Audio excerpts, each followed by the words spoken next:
afternoon and welcome to the first fall edition of Chapman News. I'm Colette Ngo. We will be here every Friday at noon with the latest news, from on campus in Orange to around the world. As you can see, I'm not broadcasting from our studios at Dodge College because of health precautions. The university is still closed down. We begin with the health crisis in Washington. President Trump is feeling mild symptoms after he and the First Lady tested positive for coronavirus. Last night, President Trump tweeting, "Tonight, First Lady and I tested positive for COVID-19. We'll begin our quarantine and recovery process immediately. We'll get through this together." The President and First Lady were tested after Trump's senior advisor, Hope Hicks, tested positive for the virus on Wednesday and now are self-isolating in the White House. Trump traveled with Hicks 2 days this week, once to the debate on Tuesday and again Wednesday to a fundraiser in Minnesota. Hicks serves as a counselor to the president and is also a close family friend. This morning, White House Chief of Staff Mark Meadows, Senator Lindsey Graham, and Senate Majority Leader Mitch McConnell all described the president to be, quote, in good spirits. The president was in good spirits. The first thing he asked me, Terry, how's the hearings going? Not in such good spirits, the stock market. After Trump's announcement, the Dow fell more than 200 points. Reporter Jenna Perry spoke with Dr. Jerica Lamb, Chapman professor and expert on viral infections, this morning about the president's condition. I'm sure he's surrounded by physicians, nurses, and pharmacists in terms of making sure he's getting the right assessment and also getting the right fluid intake. And even though we don't have the drugs available right now, but even with the best medical care, Dr. Lamb is still uncertain of how underlying conditions may affect him. With President Trump, we don't know, again, his health condition. So it's hard to really say if he's going to decline over the next few days because the information from the White House has not been very forthcoming. She also emphasizes the need to take the virus seriously, from the highest office to everyday citizens. I hope that, and I hear this in the news, is that I hope that President Trump and his family actually now recognizes that this virus is real. It has hit home in his family, and they really need to practice the role modeling that a lot of Americans are looking up to. We also spoke with campaign expert and Chapman professor Dr. Fred Smoller this morning on how the virus could affect the health of the presidential campaign. In terms of the campaign, I don't think Election Day is going to be changed. I think there's a good chance the remaining 2 debates will be between the president and Mr. Biden will be canceled. And after the president has repeatedly refused to wear a mask throughout the pandemic, many are questioning if he infected others. RNC Chairwoman Ronna McDaniel tested positive on Wednesday, and Utah Senator Mike Lee tested positive today after he visited the White House this past week. This underscores just how serious this is, that viruses don't care about whether you're Democrat or Republican or who you are. I think that, this health problem had become politicized, and the idea that if somehow you wore a mask, you were weak. Smoller also highlighted that no matter what your political affiliation, the gravity of the situation is serious for all Americans. I think it's a very, very serious time, however. The President of the United States is the focal point of American politics, and he now is ill. With just 31 days to the election, the news has upended the campaign and perhaps the government itself. Vice President Joe Biden and his wife Jill, who were also at Tuesday's debate, tested negative this morning. And COVID-19 was also a big topic in that debate. Earlier in the week, Chapman News spoke with Smoller about it. Thanks, Colette. This week, the first presidential debate in Ohio is causing a debate itself. The National Debate Commission is considering adding a mute button after the candidates repeatedly interrupted one another. The protocol change would be enacted before the next presidential debate, scheduled for Thursday, October 15th.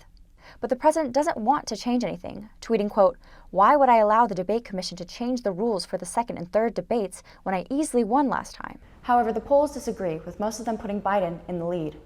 Critics of the event say the personal attacks between the candidates took center stage. It wasn't a debate. That's the first thing. I know what a debate is, as you do. But it wasn't just the style of the debate that raised eyebrows. President Trump sounded alarms when he refused to condemn white supremacy after being asked by moderator Chris Wallace. Who would you like me to condemn? White supremacists and right Proud Boys, stand back and stand by. Proud Boys is a far-right, male-only certified hate group that promotes extreme patriotism, often through white supremacist propaganda. What he did last night was give them a wink and a nod. They're tweeting and celebrating that the President of the United States mentioned us, and he likes us. The next day, President Trump denied even knowing what the group was. Experts say President Trump's aggression may have alienated some of his voters. Trump's attacks involved personal matters, including both of Biden's sons, Beau, who died in 2015, and Hunter, who struggled with drug addiction. I don't know Beau. I know Hunter. Yeah, Hunter got thrown out of the military. He was thrown out, dishonorably discharged. That's not true. For It wasn't dishonorably. cocaine use, and he didn't have a job until you became vice president. Biden responded by speaking directly to the cameras. My son, like a lot of people we know at home, had a drug problem. He's overtaken it. He's fixed it. He's worked on it, and I'm proud of him. But why was he given tens of millions? But Biden also came under fire for ducking questions about law and order, packing the Supreme Court, and his support for the 1994 crime bill that raised incarceration rates for Black communities. In the final segment of the debate, President Trump questioned the legitimacy of the election. But if I see tens of thousands of ballots being manipulated, I can't go along with that. Experts say this claim is unfounded and say it's perfectly safe to vote by mail. Smoller said the debate is not likely to influence any swing or undecided voters since it was largely unproductive. I think people going to vote for Trump are going to ignore all the things he did. People going to vote for Biden are never going to be persuaded to vote for Trump. I think most people are going to do a gut check and vote on the basis of tone, and that is who was more presidential. A hot topic at the debate was also the Supreme Court. In fact, it was one of the first questions Chris Wallace asked. This and many other questions have been left unanswered. Jackie Gold has more on what the Supreme Court nomination could mean for you. After the passing of Ruth Bader Ginsburg, her seat and many questions are left open. While Republicans move full speed ahead on the confirmation of Amy Coney Barrett, Joe Biden believes the Senate should delay to confirm until after the upcoming election. They must not act on this nomination until the American people finish the process they're already begun of selecting their president and their Congress. Biden and other Democrats see the rush to confirmation as a Republican ploy to eradicate Obamacare. There's no mystery about what's happening here. President Trump is trying to throw out the Affordable Care Act. He's been trying to do it for the last 4 years. And the even bigger question is if Barrett is confirmed, what will happen to abortion and LGBTQ rights? Questions are being raised after the New York Times reported she signed an ad condemning the, quote, barbaric legacy of Roe v. Wade. About everything that America believes in and stands for when it comes to issues like health care and labor rights and LGBTQ rights and women's rights. Judge Barrett stands against all of that. Despite the backlash from Democrats, Trump and Barrett have both expressed her faith and ability to accept the role of the Supreme Court justice. If the Senate does me the honor of confirming me, I pledge to discharge the responsibilities of this job to the very best of my ability. I think she's going to be a great justice for many years to come, but I can say. Even with clashing views, the Senate is scheduled to vote on Barrett's confirmation at the end of October. After Barrett met with several senators this week and with a Republican majority, the GOP has made it clear they indeed have the votes to confirm her. We've been in conversations with Leader McConnell, with Chairman Graham. He is going to put forth a pretty aggressive schedule for hearings. The next step in the process is heading to the Senate Judiciary Committee. The head of the committee, Lindsey Graham, says opening statements will begin on October 12th. If confirmed, Barrett will be the fifth woman to sit on the Supreme Court and President Trump's third Supreme Court appointment. For Chapman News, I'm Jackie Gold. And as we approach the general election, there should be more developing news on the campaign trail, hopefully this time with fewer interruptions. Please be sure to tune in next week, but for now, I'm Jasmine Sani with Chapman News. Up next, Chapman's plans to reopen and coronavirus updates from around the world. And wine country on fire. The very latest coming up on Chapman News.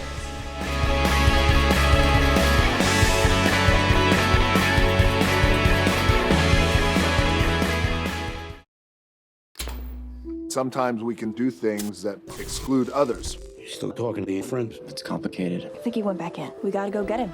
Welcome to Jumanji. Even the smallest words and actions can have a big effect on someone. You have the skills. Because of you, someone's entire day, their year, or their life can change. Remember, the future is in your hands. Visit becauseofyou.org to learn more. Totally, let's do it.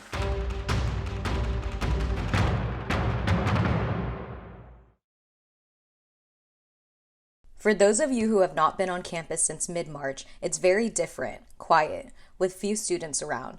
The town of Orange has been transformed as well. It's moved outside, as you will see. Reporter Barbara Fox gives us a tour of this new reality. Thank you. I'm here to take all Orange residents and Chapman students through life on campus at Chapman during a pandemic. The bus stop at Chapman had lines all the way towards Beckman at this time last semester. Now it is currently empty, with little to no passengers going to and from Chapman Grand or Panther Village. Chapman's Atala Piazza is looking as empty as I ever seen it.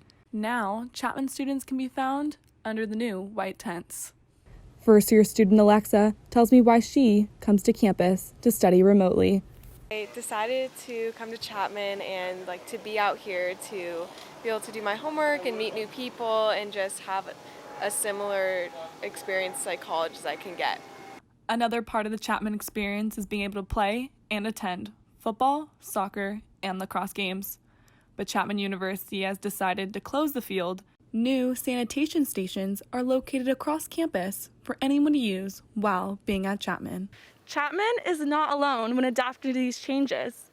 Just further down the road is the Orange Circle, where they are also adjusting to these new regulations. Not all restaurants in the Circle could survive on takeout-only orders, and without the rush of college students, most of their loyal customers had left town. Even for the lucky businesses that have survived, adjusting to the new reopening guidelines has proven to be difficult, but the city has closed off streets to help create space for outdoor dining. But is it safe to enjoy all that Old Town Orange has to offer? Are restaurants and stores following CDC guidelines? Claire Skipperort speaks about her own experience working at Watson's Cafe.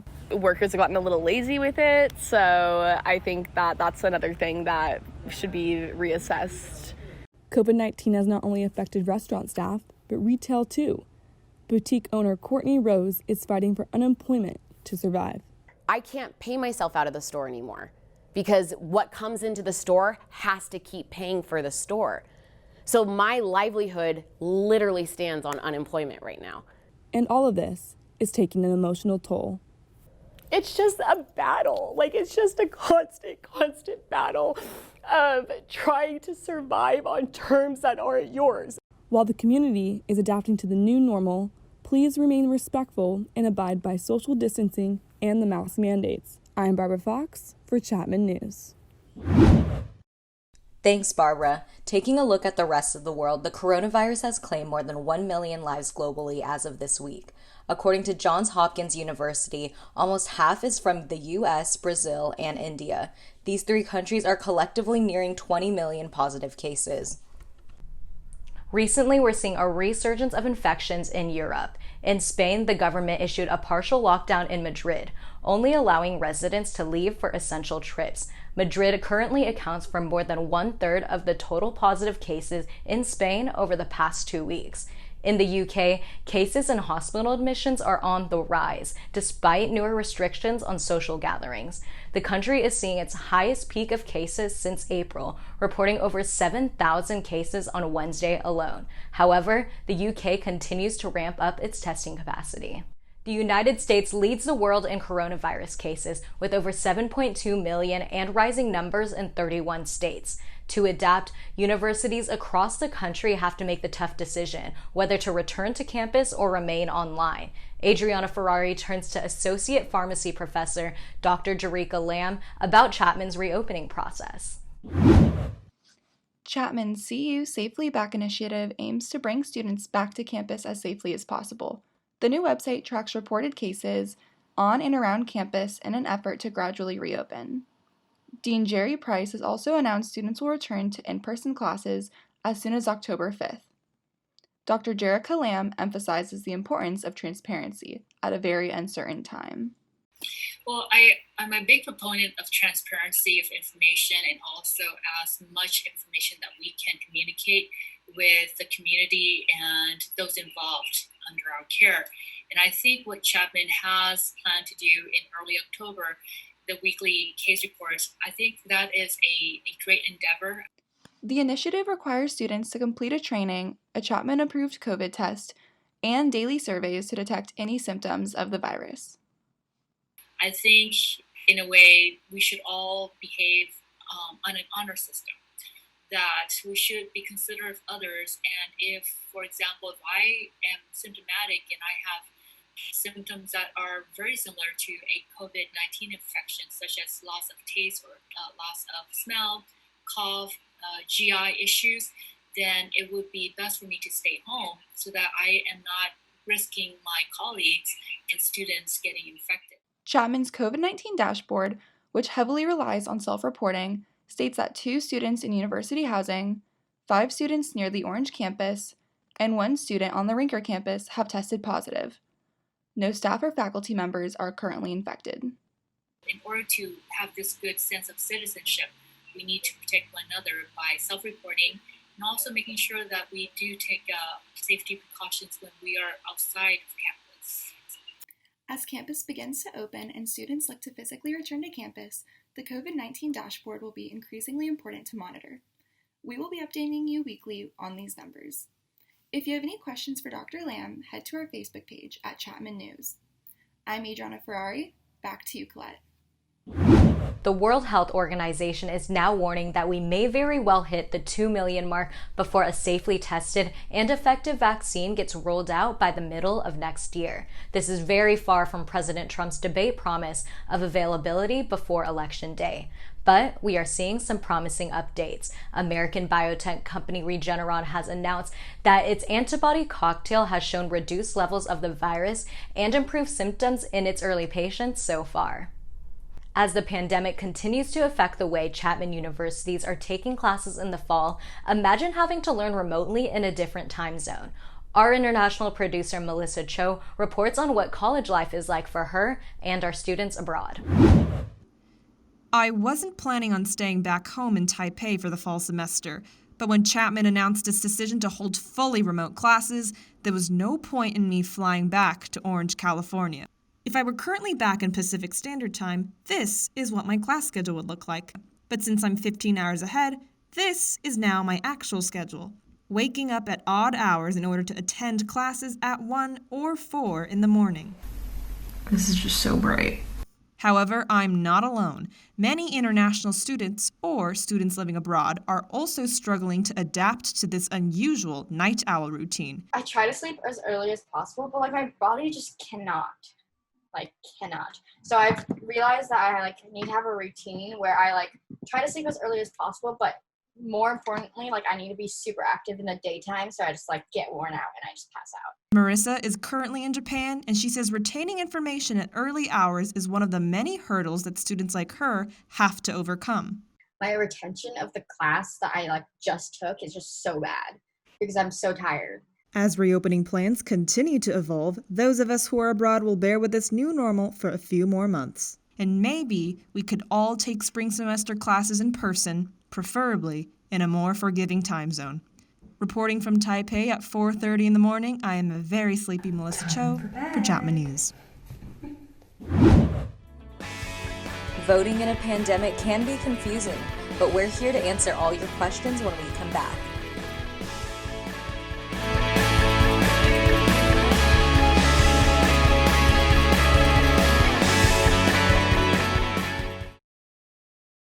I felt accomplished after I got my diploma.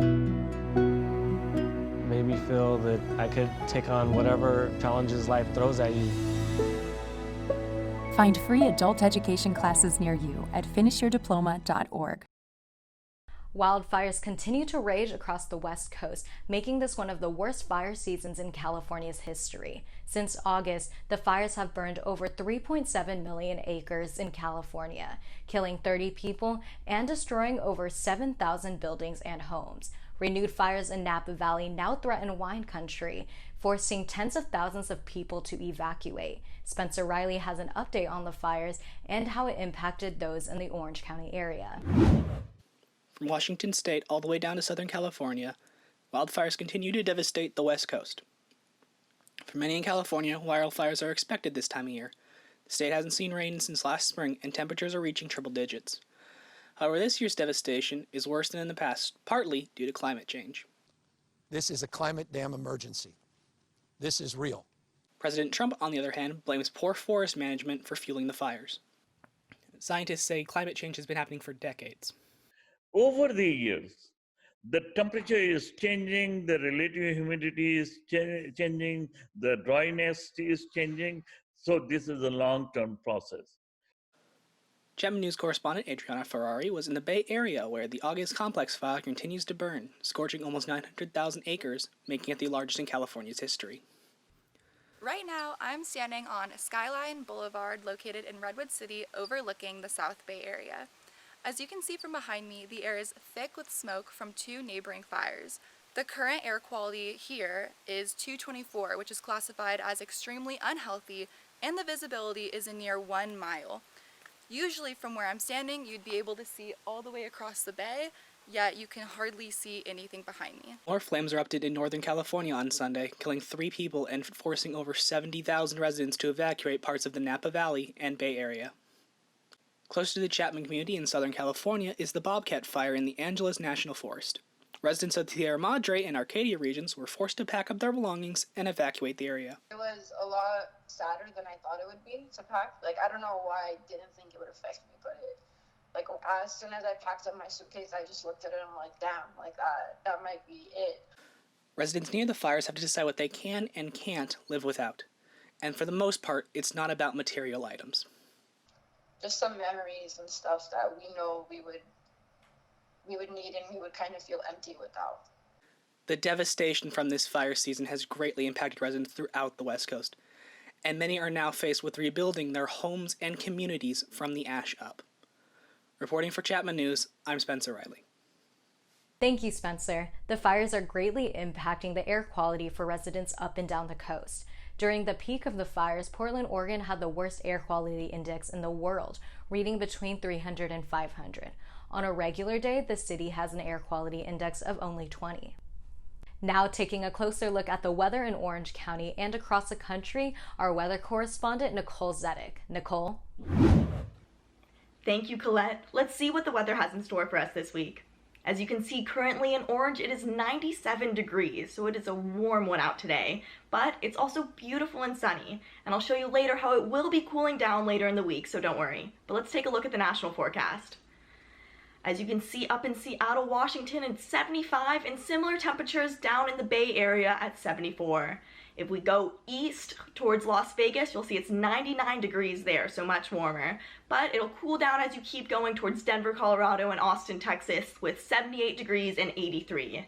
Now, if we go up north towards Minneapolis, it is much cooler with 48 degrees. Similar in Chicago with 53, and then you'll see all on that side of the East Coast, pretty similar temperatures in the upper 60s, low 70s. The only contrast to that is down in Miami, Florida, which is going to be 84 degrees.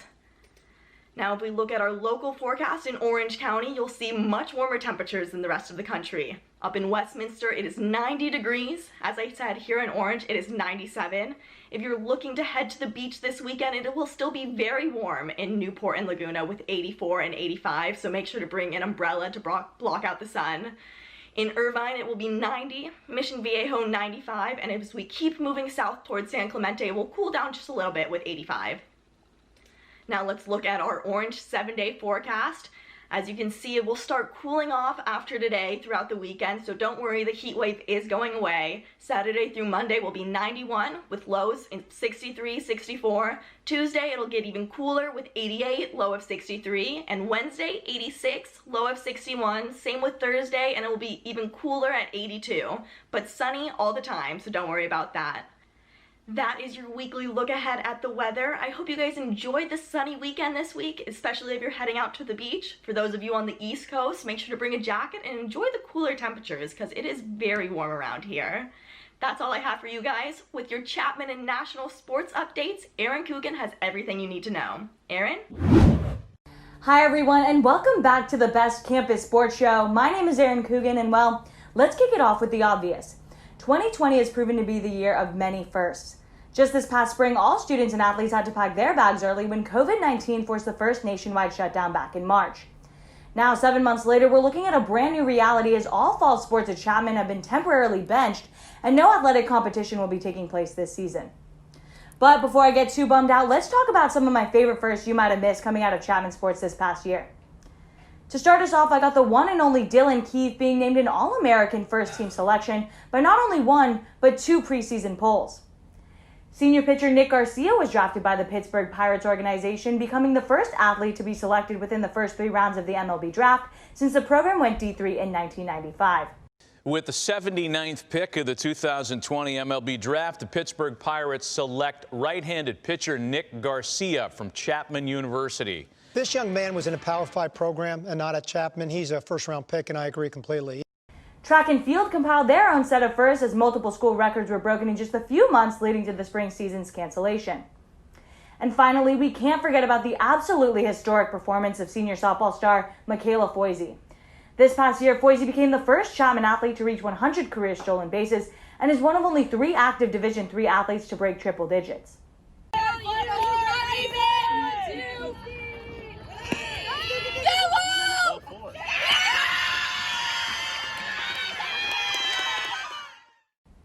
So now the question is, what's next for college athletics and what will this upcoming fall look like for Chapman athletes?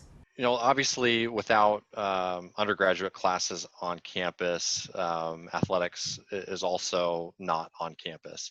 Our fall sports have been pushed to the spring, so postponed. And the NCAA made the decision a while back that fall championships would be canceled. As of now, the NCAA, or the National Collegiate Athletic Association, has provided very minimal guidance to conferences, coaches, and athletes as to how and if they should pursue play while the pandemic rages on. See, where the NCAA has really had its say is on the testing and contact tracing and really setting protocols in place that will hopefully help us prevent any outbreaks. And then they're leaving the implementation and the actual playing of games to each conference to decide, and each school really to decide. But where the NCAA has really come into play is this guidance on how frequently will be required to test student athletes. And it's a lot. They're asking the NCAA is asking that they be tested 3 times a week. And at the current cost of testing, that is a huge burden for a Division III program like ours. The virus, making its appearance at every level of play, has made its way to the NFL. At least 9 members of the Tennessee Titans have tested positive for COVID-19 this past week, paving the way for one of the most threatening issues the NFL will have to face this season. The highly anticipated Titans-Steelers game has been postponed to early next week. A spectatorless Game 2 of the best-of-7 NBA Championship Series continues tonight after the Lakers take Game 1 with a final score of 116-98 on Wednesday. With all the uncertainties revolving around this semester's fate in sports, we here at Chapman News are going to do the very best we can to update you with the latest and greatest in the sports world. I'm Erin Coogan, and back to you, Colette. What's next for Mickey and Minnie?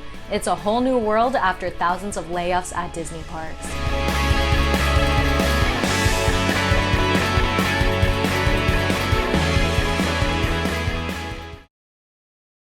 When I was your age, I was just like you, fascinated by stars.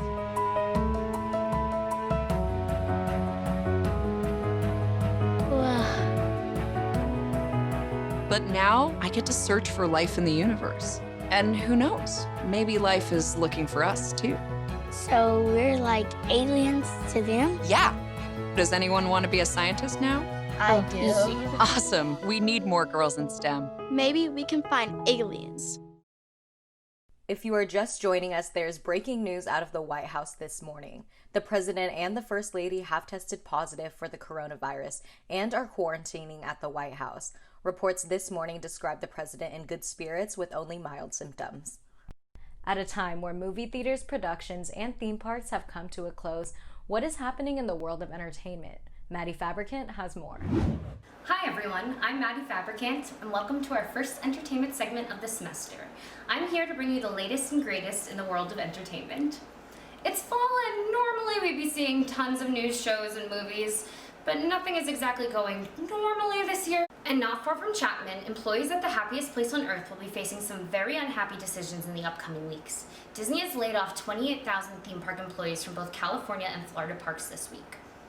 The company is eliminating over 25% of their domestic resort workforce, about 2/3 of the layoffs being part-time employees. Josh DiArmo, chairman of Disney Parks Experiences and Products, has stated, "Over the past several months, we've been forced to make a number of necessary adjustments to our business. And as difficult as the decision is today, we believe that the steps we are taking will enable us to emerge a more effective and efficient operation when we return to normal." While employees wait to hear about their jobs at the park, I spoke with a Disney employee of 10 years who wishes to remain anonymous. It became very real very quickly with an email that went to the entire company. And it was just kind of like, okay, maybe you'll hear something. There's a lot of goodbyes happening, and it's a lot, and it's scary. Here at Chapman News, our hearts go out to all those affected by the furlough. Dozens of filmmakers are urging Congress to provide assistance to struggling theaters, warning that movie theaters are facing extinction. On Wednesday, influential filmmakers such as Wes Anderson, Lulu Wang, Clint Eastwood, Jordan Peele, and many others joined the National Association of Theater Owners, the Directors Guild of America, and the Motion Picture Association to warn Congress many cinemas may not survive. According to The Hollywood Reporter, 93% weathered losses of 75% in the second quarter of 2020, after moviegoing came to an unprecedented halt in mid-March. While many theaters have reopened, Hollywood continues to delay its major fall releases, as its biggest concern is that many moviegoers just aren't quite ready yet. By now, you've probably heard that President Trump was trying to remove TikTok and WeChat from US markets. But good news for all you TikTokers out there, the platform is here to stay. At least for now. On Sunday, a U.S. district judge in Washington, D.C. granted a temporary stay, allowing for the apps to be downloaded by new users. TikTok took to Twitter to announce the much-anticipated news shortly after Trump approved Oracle's proposed deal to acquire the video sharing app's U.S. assets. While TikTok may not be going anywhere soon, users won't have access to the upgraded app or maintenance until possibly mid-November. But some digital experts say that not being able to update the app could possibly pose a number of privacy and security risks for current American users. Here at Dodge College, the new dean, Stephen Galloway, is hosting a weekly series of virtual masterclasses via Zoom, giving students a chance to learn from experts in the entertainment industry. The latest guest in the impressive lineup was one of the greatest American film directors, William Friedkin, famous for classics such as The Exorcist and The French Connection.